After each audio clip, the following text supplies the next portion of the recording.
Polisi berhasil menangkap pelaku perampokan dan pembunuhan terhadap pensiunan karyawan Jakarta International Container Terminal bernama Ermanto Usman 65 tahun pada Senin 9 Maret malam hari.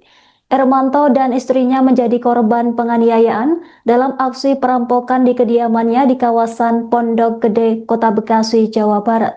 Dalam insiden ini, Ermanto dilaporkan tewas sementara istrinya mengalami luka-luka dan masih menjalani perawatan medis di rumah sakit. Informasi selengkapnya terkait penangkapan pelaku pembunuhan akan dilaporkan langsung oleh jurnalis Tribun Jakarta, rekan Anas Furkan. Silakan laporan Anda. Ya, baik. Terima kasih Anggra dan selamat sore Tribunas. Pengungkapan kasus perampokan sadis di sebuah perumahan di kawasan Jati Bening, Bekasi, Jawa Barat, akhirnya perlahan mulai terungkap. Dan pada Senin 9 Maret 2026 kemarin, sekitar pukul 18.54 waktu Indonesia Barat, Subdit Jatanras di Treskrimum Polda Metro Jaya akhirnya menangkap satu orang pelaku yang diduga terlibat dalam perampokan dan aksi pembunuhan terhadap Ermanto Usman, yakni seorang pensiunan Jakarta International Container, uh, yang pelaku ditangkap di kawasan Cikarang, Jakarta Utara pada Senin kemarin. Hingga saat ini polisi masih terus melakukan pemeriksaan intensif terhadap pelaku yang diketahui bernama Sudirman alias Suga tersebut. Dalam foto yang diterima Tribun Network, pelaku terlihat mengenakan kaos berwarna merah dan juga memiliki perawakan berambut cepak dan juga berkulit sawo matang.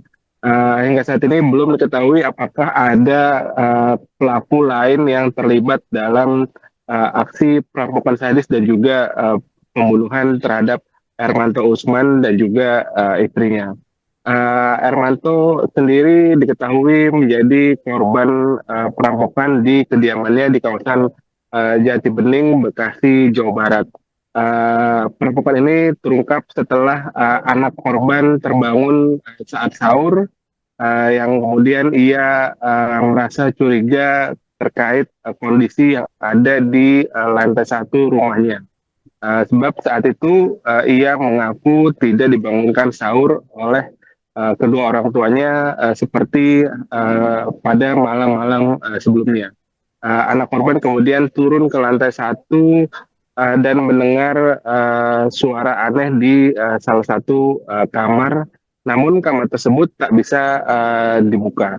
Setelahnya anak korban kemudian meminta pertolongan warga sekitar hingga akhirnya pintu berhasil dibuka dan Ermanto ditemukan meninggal dunia dengan kondisi bersimbah darah. Dan sementara itu istri dari Ermanto sendiri hingga saat ini masih kritis dan menjalani perawatan di rumah sakit. Anggra. Baik, rekan Anas, berdasarkan hasil penyelidikan sementara, apa saja temuan penting yang diperoleh untuk mengusut tuntas kasus ini?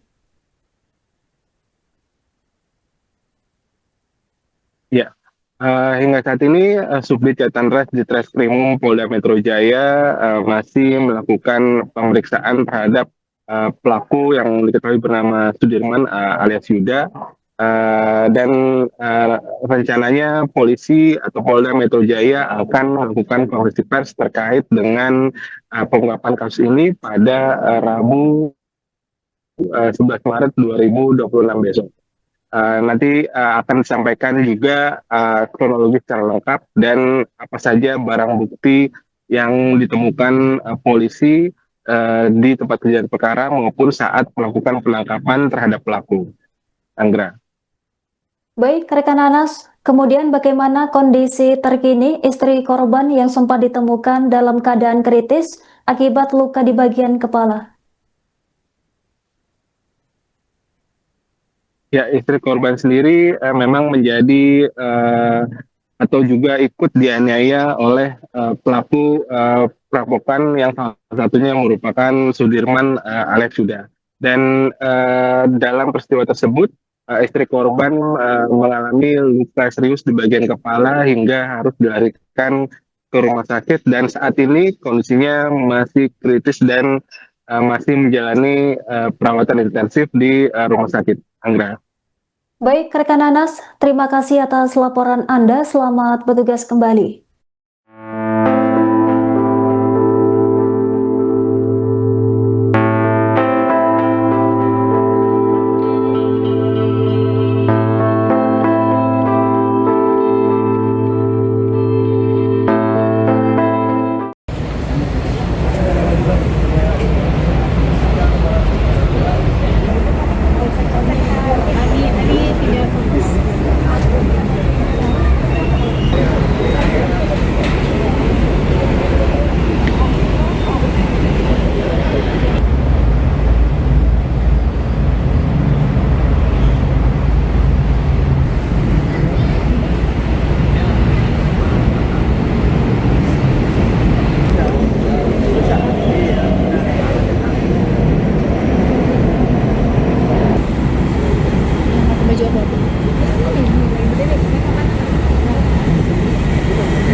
Anggota DPR RI dari fraksi PD Perjuangan Rika Diah Pitaloka menyoroti kasus kematian misterius seorang pria bernama Ermanto Usman, 65 tahun yang ditemukan tewas di kediamannya di kawasan Jati Bening, Pondok Gede, Bekasi, Jawa Barat.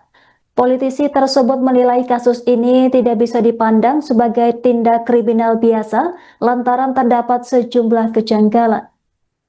Melalui unggahan di akun Instagram pribadinya pada Jumat 6 Maret, Rika menyebut kematian Ermanto patut dicermati lebih serius oleh aparat penegak hukum. Ia menduga ada indikasi kuat bahwa peristiwa tersebut berkaitan dengan upaya membungkam suara kritis. Anggota Komisi 8 DPR RI itu bahkan turun tangan mengawal proses hukum kasus tersebut. Ia menyatakan pentingnya pengusutan secara menyeluruh dan transparan agar fakta sebenarnya dapat terungkap. Bersama perwakilan kuasa hukum dari Jakarta International Container Terminal, Rika meminta perlindungan bagi keluarga korban. Permintaan tersebut diajukan kepada Lembaga Perlindungan Saksi dan Korban atau LPSK. Menurutnya, jaminan keamanan sangat penting agar keluarga korban dapat memberikan keterangan tanpa tekanan. Rika juga menyatakan dukungannya kepada kepolisian untuk bekerja cepat dan profesional dalam menangani perkara ini. Ia berharap penyelidikan tidak berhenti pada pelaku lapangan semata. Politisi PDI Perjuangan itu menegaskan bahwa pihak yang berada di balik peristiwa tragis tersebut juga harus diungkap dan diproses sesuai hukum yang berlaku. Pitaloka, anggota Komisi 13 DPR RI, sekaligus sebagai Ketua Umum Konfederasi Rakyat Pekerja Indonesia yang mengenaungi Federasi Pekerja Pelabuhan Indonesia yang di dalamnya ada Serikat Pekerja JICT, di mana Pak Ermanto ini adalah pensiunan JICT yang juga pernah bergabung bersama keluarga besar Serikat Pekerja JICT. Saya didampingi pimpinan Serikat JICT dan juga ada kuasa hukum korban. Pagi hari ini mengantar 2 orang anak yang kami minta bantuan untuk mendapatkan assessment secara klinis juga secara psikologis dari LPSK, terutama yang paling kecil karena berada di lokasi peristiwa saat kejadian. Begitu totalnya kami minta perlindungan terutama untuk istri korban yang sekarang masih dalam keadaan kritis di rumah sakit, untuk 4 orang anak dan menantunya, dan siapapun yang berkorelasi dekat dengan korban. Begitu juga mohon pemantauan juga perlindungan bagi teman-teman di Serikat Pekerja JICT yang juga saat ini juga dilakukan keterangan begitu Bapak. Kami mohon agar kasus ini dapat terungkap dengan baik. Titip Bapak, titip anak-anaknya korban di sini. Mohon pendampingan juga untuk istrinya. Mohon doanya Indonesia, mudah-mudahan kasus ini bisa terungkap, bukan hanya eksekutor tapi siapa otak di balik peristiwa yang sangat keji, sangat tragik di bulan Ramadan ini. Saya sepakat tidak mendahului penyidikan yang dilakukan oleh aparat penegak hukum khususnya kepolisian, tapi kami memberikan support penuh. Kami percaya pada Kapolri Bapak Sigit beserta seluruh jajarannya bahwa kasus ini tidak akan dipeti eskan seperti kasus JICT-nya sendiri. Mudah-mudahan kita mendapatkan ridho dari Allah. Sekali lagi mohon pengawalannya dari teman-teman media dan dari seluruh rakyat Indonesia agar kasus ini bisa segera terungkap. Dan sekali lagi